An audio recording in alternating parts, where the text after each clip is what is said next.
On the 12th of January 1945, the Soviet Union launched a series of strong offensives, gargantuan attacks into German-held Polish territory that would result in the capture of Warsaw and Krakow, and, against weak German opposition, carry the Soviets into East Prussia and Silesia, eventually threatening Berlin itself when, by February 1945, Soviet spearheads halted after advancing 300 miles west, the new front line only 43 miles from Hitler's bunker. In the process, the German forces opposing them were smashed to pieces or forced to give ground and retreat, though German forces fought stubbornly, inflicting heavy casualties on the Soviets. In fact, the stubborn resistance in East Prussia and Silesia, coupled with strong German forces still on the Soviets' flank in Pomerania, forced Stalin to delay his planned assault on Berlin until mid-April 1945. Buying a few weeks for Hitler to try and stabilize the line and build up forces to defend against the renewed Soviet attack. Some of the Germans' shortfall in manpower had been filled by the Volkssturm, essentially a badly armed civilian militia of old soldiers, men with medical problems that had thus far kept them out of the draft, and young boys of the Hitler Youth, who were often fanatical in their resistance. The town of Hindenburg in Upper Silesia was an industrial center that had been changed gradually over time from a Polish character to a German one, including its name. It had originally been annexed by Prussia some 200 years earlier, and renamed in honor of Germany's great World War I Field Marshal Paul von Hindenburg in 1915. One of the units defending the town was the 1st Company Hindenburg Volkssturm Battalion, a formation of Hitler Youths and older men under the command of SA Sturmführer Fritz Sachs or Sachse, depending on which contemporary newspaper report you consult. Sachs was reportedly a veteran World War I officer and a minor Nazi official, and he deployed his men to fend off a Soviet assault on the town by some 30 T-34s plus infantry. The attack, one of dozens on small German towns and villages along the front, occurring in the second week of February 1945. Soviet tanks advancing from the direction of Gleiwitz-Oeringen, where they were confronted by Sachs and his men, among them a 16-year-old Hitler Youth named Gunter Nowak.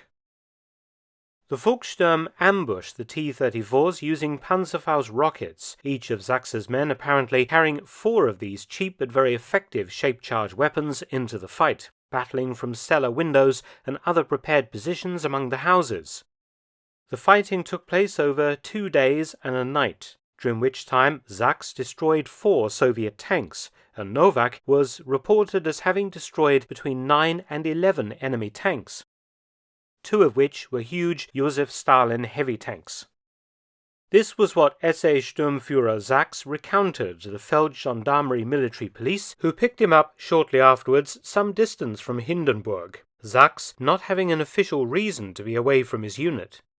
In the febrile atmosphere of the bloody end of the Third Reich, deserters were to be found hanging from trees and lampposts all over Germany. The military police and other Nazi organizations empowered to play judge and jury over any suspect people that they apprehended. But Sachs' story was so impressive and its details so fascinating that instead of being strung up, the gendarmerie delivered Sachs to the local Gauleitung headquarters at Ziegenhaus, where the middle-aged World War I veteran breathlessly repeated his story to senior Nazi Party officials. It was a propaganda gift. A 16-year-old boy destroying almost half a dozen Soviet tanks single-handed.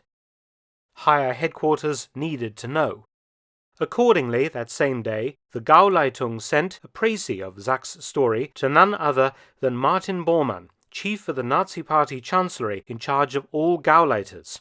And because the Volkssturm came under the authority of the party and not the army, Bormann also had administrative authority over the Volkssturm. Bormann read the teleprinter message with great interest. Good news like this was rather thin on the ground in February 1945.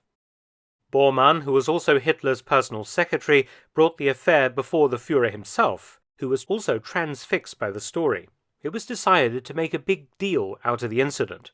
On the Führer's express order, Sachs was awarded the German Cross in Gold immediately for his destruction of 4 Soviet tanks, and also awarded 4 Panzer Destruction Badges, while Nowak, the 16-year-old Panzer Kanaka, was to receive Germany's premier military award, the Knight's Cross of the Iron Cross.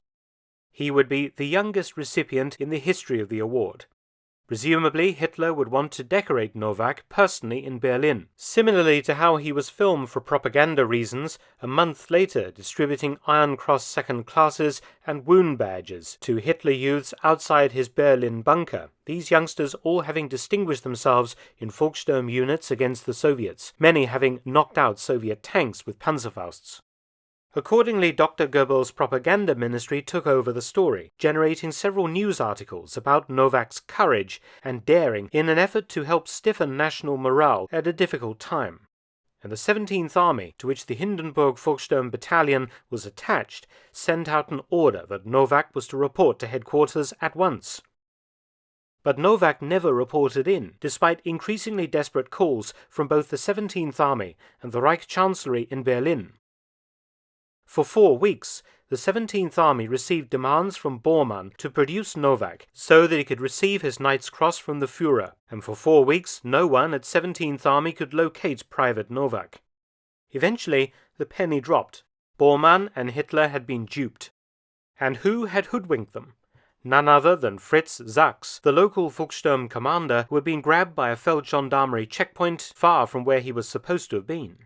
Realizing that he faced summary execution for desertion, Sachs had invented a tale of daring do so outrageous that it was almost believable, certainly to a higher command desperate for heroic stories to pass on to the frightened and exhausted public. The story had taken on a life of its own until it had reached the highest office in the land and been believed.